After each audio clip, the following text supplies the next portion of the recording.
Hello and welcome to another episode of UFO Video Addicts. Let me give you a preview of what I got coming up in this video. The first is a strange light that came shooting out of the sky. It's probably a missile launch. Also have this video, which is supposedly the only known video recording of the formation of a crop circle. Have this video here of this thing called the Naupa Iglesia. I mean, they're saying it's an Egyptian portal in the Andes, but I think this might be, again, I've always felt like this may be ancient metal, like a metal alloy that possibly turned into rock in the same way wood turns into petrified or into rock, petrified wood, after a long period of time. Let's see. I have this interview here. This is over 2 hours long. I actually haven't had a chance to listen to the whole thing yet, but this is Karla Turner. You see here by the title, that this is her last lecture, and she gets into, or she did a lot of research on alien abductions, and apparently the things that she found out, or what she tried to reveal, may have gotten her killed. So yeah, I'll just play a little bit of that. Let's see. I also have this video here. It's an interview of Luis Elizondo. And, it talks about all of the people that he was involved with in the To the Stars Academy and things like that. And yeah, we'll take a look at that. Also, I have this article here that I found on Reddit, but it's supposedly the 13 overlords of the U.S. special programs revealed. I don't know how valid this is, but this guy seems to have done a lot of research. And he names, all these brigadier generals, major general. But he's claiming that these are the people that were responsible for basically keeping the whole UFO program a secret. And I have this video here. I'm sure a lot of people have heard about the Anunnaki, Enlil, and Enki, and how, our civilization supposedly started in Sumeria, or how our race was created by the Anunnaki to mine gold. Well, this video here basically tells you that entire story. Yeah, just explains it all from start to finish about how there were these other beings that the Anunnaki used to mine gold on this planet, but they complained because it was hard work. So then they, supposedly, the Anunnaki created Homo sapiens to mine gold. Let's see. And I also have this last video here. Talks about shocking human remains found beneath Stonehenge. But yeah, apparently they found a bunch of dead bodies all around Stonehenge. So, they're wondering what it could have been used for. I mean, I've heard that it was like possibly a day spa, or I mean, not a day spa, but an infirmary or someplace where ancient people went to try and get healed somehow. But anyways, we'll take a look at that. Let me go to this first video here. This is from, actually, I have no idea where this is from. It was just recently uploaded. I tried to find some background information on this, but couldn't. I have no idea where this is from. But let me start it right about here so we see where we're at. You see, let me turn this down. I don't think we need to hear this. But, this is definitely not a meteor, or excuse me, a comet, because, comets wouldn't be moving up like that. And also you'll see here, it splits apart.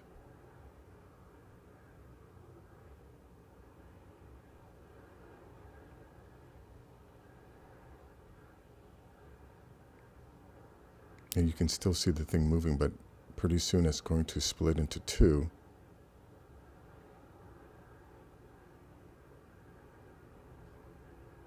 And I just noticed these other lights over here to the right.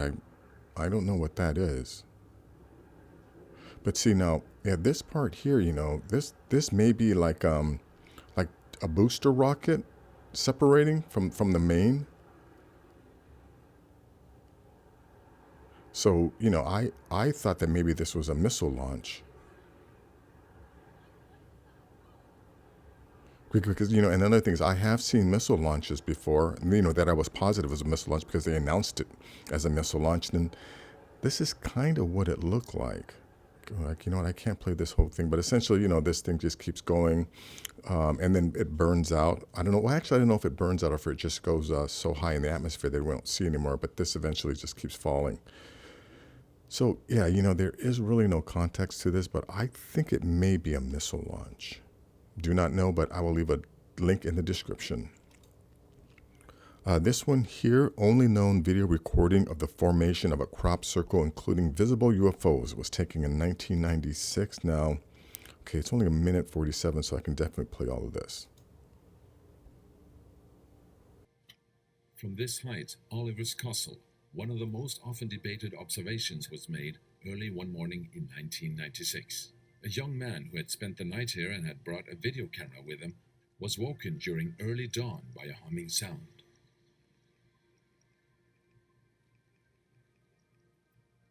Here I'm standing at Oliver's Castle, at precisely the same spot as John Whaley was standing in August 1996, when he, supposedly, for the first time in history, managed to film the creation of a crop circle.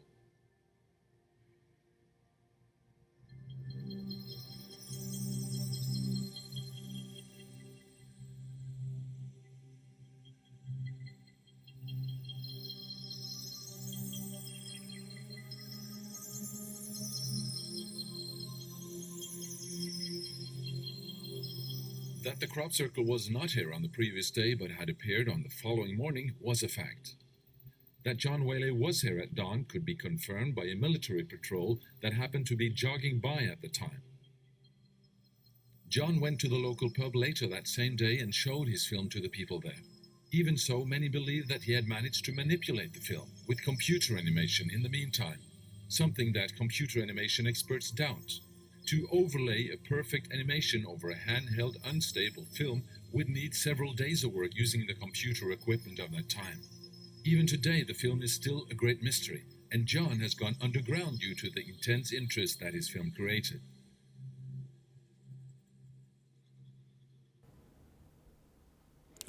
Okay, yeah, did you hear what they said? That it's a fact that that crop circle was not there the day before. Again, that's a fact.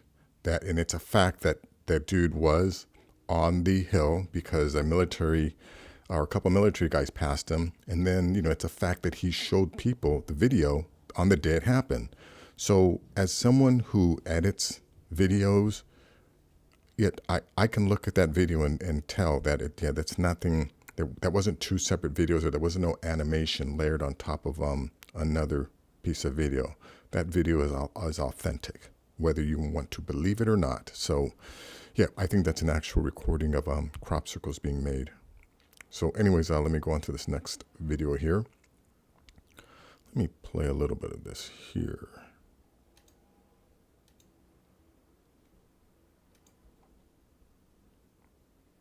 Actually, I'm not too sure if there's any audio with this.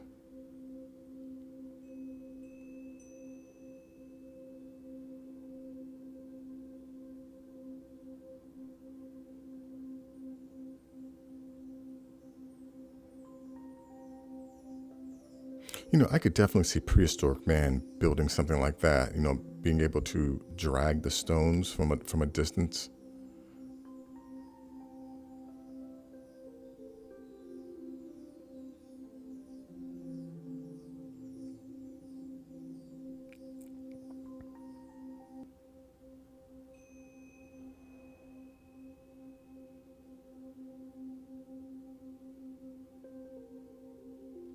Yeah, look at the amazing precision, in these cuts. And again, anyone who wants to tell you that this was done by primitive people with primitive tools is just plain stupid.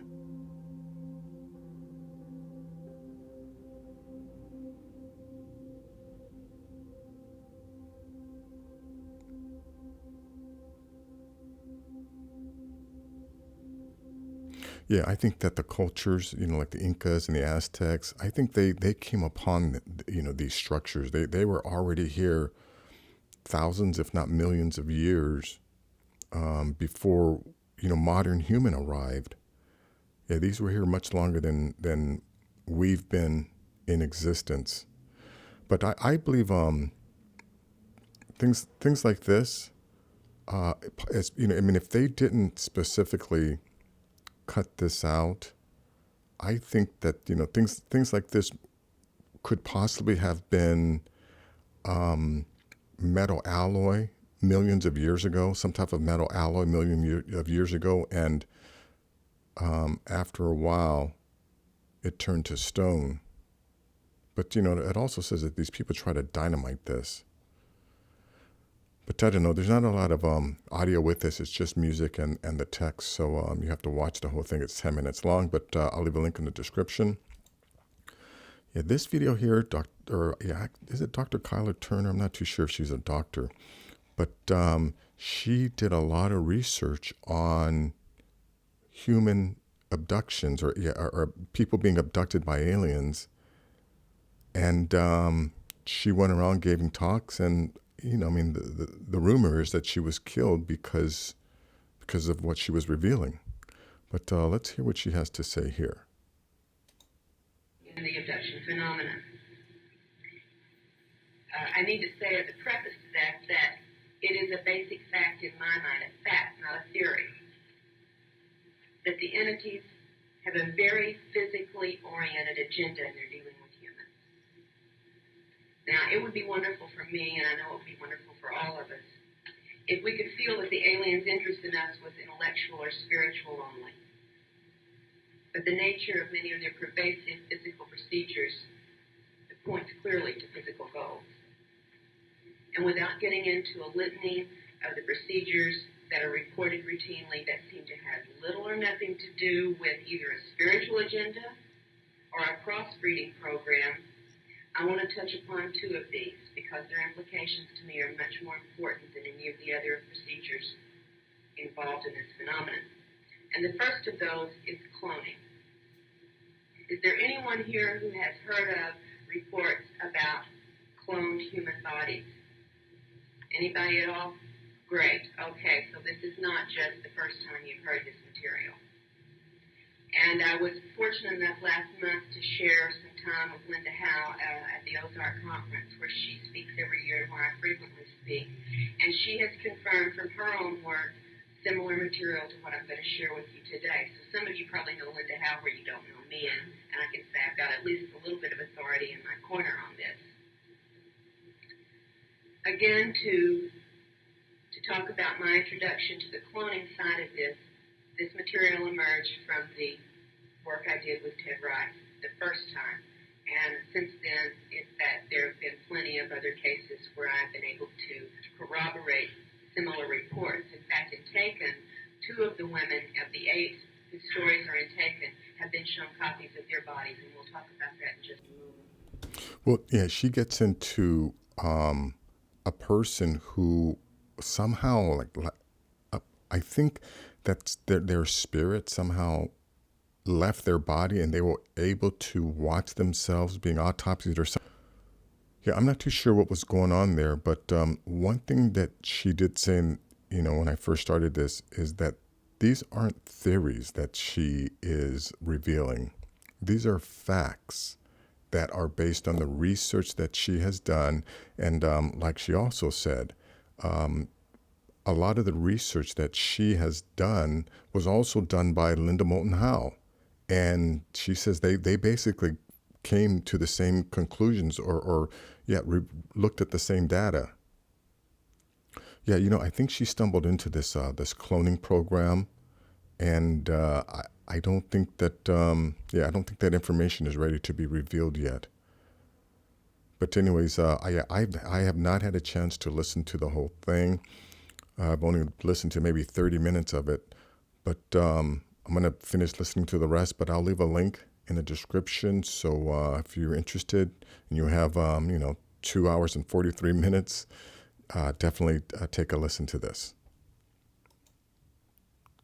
Here, this is another long interview. Yeah, I don't have a lot of UFO videos in this episode here, but just lots of information. But here is an hour interview with Luis Elizondo, talking about his time at the To the Stars Academy, and the information that he helped to release. Now, listen to this question that this guy asks him. Historically, yes. Historically, okay, thank you. Historically, yes. So moving on to something else, one thing I find curious is, and this is regarding the Nimitz Tic Tac incident, is that it was reported to have jammed the pilot's radar. Now, due to the fact that pretty much all other radar cases with UAPs show the UAP has the ability to seemingly appear on and off radar at will, it makes the jamming seem almost unnecessary. Moreover, considering the craft's performance level and ability to outmaneuver the jets as well as any ordnance, had there been any on board, why do you think it would need to jam human radar? Well, I think when we say jam, that's a misnomer. Right. I think probably the better response would be interfere, because we suspect now, based upon the physics that we're seeing, that it may not be an actual active attempt to jam. What may actually be happening is that it is what appears to be jamming is really nothing more than a consequence or an artifact, if you will, of the object that we're seeing. And another thing I want to mention is that it sounds like the interviewer is applying a uniform ability to all of the different encounters, when, from my understanding, there are a multitude of different species with different levels of intelligence and different levels of technology. So, you can't say, the aliens do this or the aliens do that. No, it's just that one specific species does things one way, and then there are other species of aliens that do things completely differently. Like, for instance, I was told that, some of the aliens, if they want to land on Earth, they have to actually, take their ships, land, the landing gears come out, whatever, boom, they land on the ship, door opens up and, ramp comes out, and they have to physically walk onto the planet. Whereas there are other species that can have like a tractor beam where they can float down. And then there are other species that can just appear and disappear. They know how to actually, alter space-time so that they can enter and exit dimensions.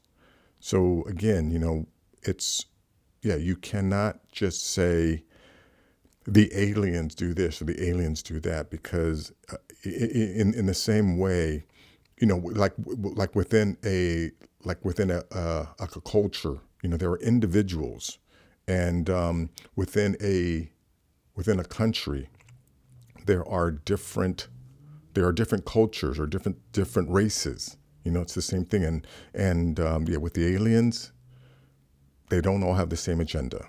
It just depends on which specific species you're dealing with. But anyways, let's take a look at this one here. And you know what? And these are the people who would know.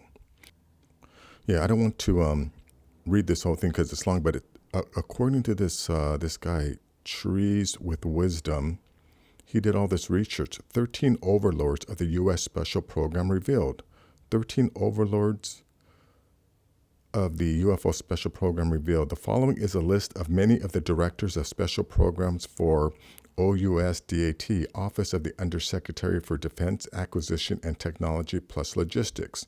Since the early 90s, starting with those with Admiral Thomas Wilson interacted with during his attempt to get access to a group of UFO-related special access projects, typically when an individual is granted the position of Director of Special Programs, he is given multiple other assignments, including becoming the Executive Secretary of the Special Access Program Oversight Committee, Director of SAPCO, Special Access Program Coordinating Officer, and a member of the Senior Review Group of the SAPOC, my understanding is that the Director of Special Programs for OUSDAT is the member of the Senior Review Group that directly reports to the Undersecretary of Defense. This gives him a unique leadership position.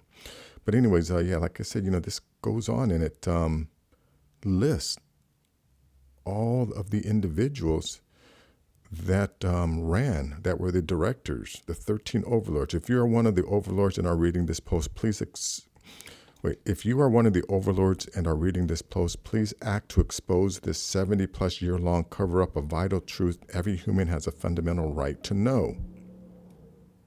Yeah, so here are the people. And again, yeah, here are the names of all these people, with links to more information about them.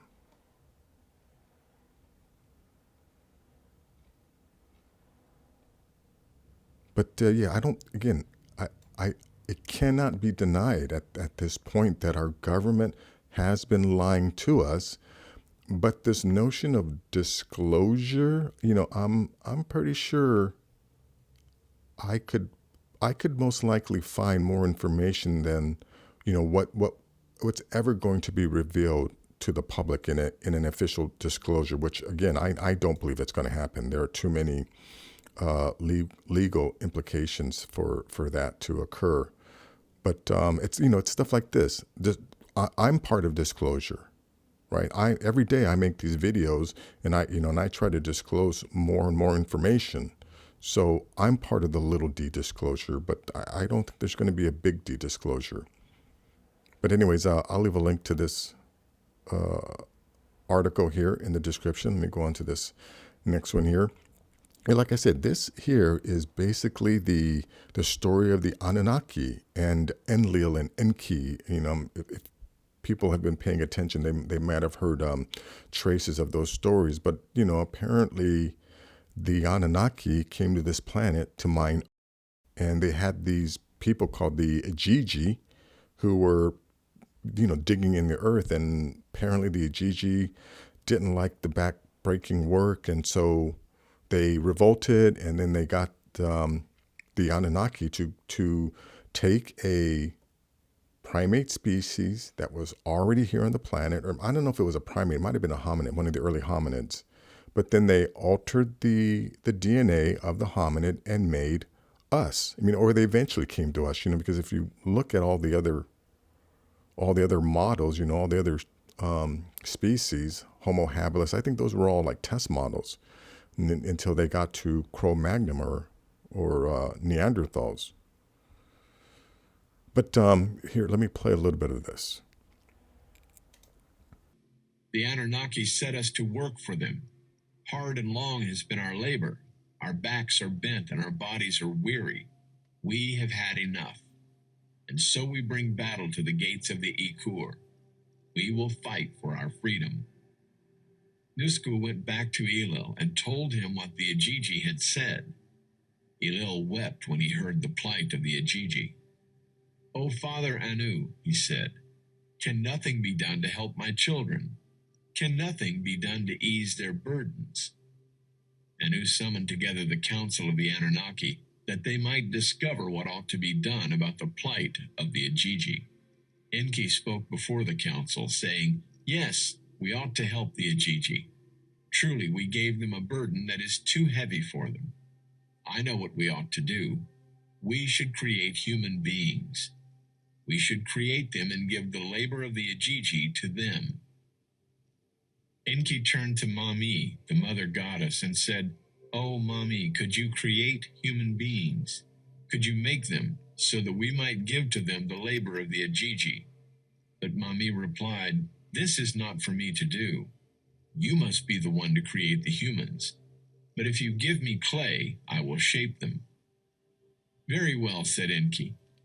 Well, so apparently this is the reason why we were created, and the reason why early humans coveted gold so much, and why we still covet gold. If you think of, early hunter-gatherers who were most concerned with feeding themselves, not getting eaten, keeping warm, right? Well, gold doesn't satisfy any of those things, right? You can't eat gold. You can't use gold to feed you. You can't use gold to heat you, right? So the question is, why was gold coveted on every continent on the planet by pretty much every ancient culture? And I think it's because of this, because it was inbred into us. And I also think that's the reason why, we all have brains that are pretty much no different than sheep. And the reason why humans are so easily influenced is because we were meant to be slaves to mine gold. And I think that's the reason why, today, people still today have this obsession with gold when, it does have industrial uses, but, why did people decide that gold was so valuable and desirable? But anyways, definitely watch this video. It's interesting. And let me go to the last one here. This talks about Stonehenge and all of the remains. Yeah, I think Stonehenge was like a early hospital or a healing resort or, something like that, because they said that a lot of the bodies, the remains of the bodies that were found had deformities, or they had certain ailments, certain sicknesses and things like that. So there's some speculation that maybe these people were coming from all of these different areas to Stonehenge in order to try and get healed. Again, because they found people from all over Europe that traveled from long distances in order to get to Stonehenge. But anyways, that is going to be it for this video. If you like things like this, please give this video a thumbs up. Please share this video. And if you're new to the channel, please subscribe. I'll have more things like this. Take care.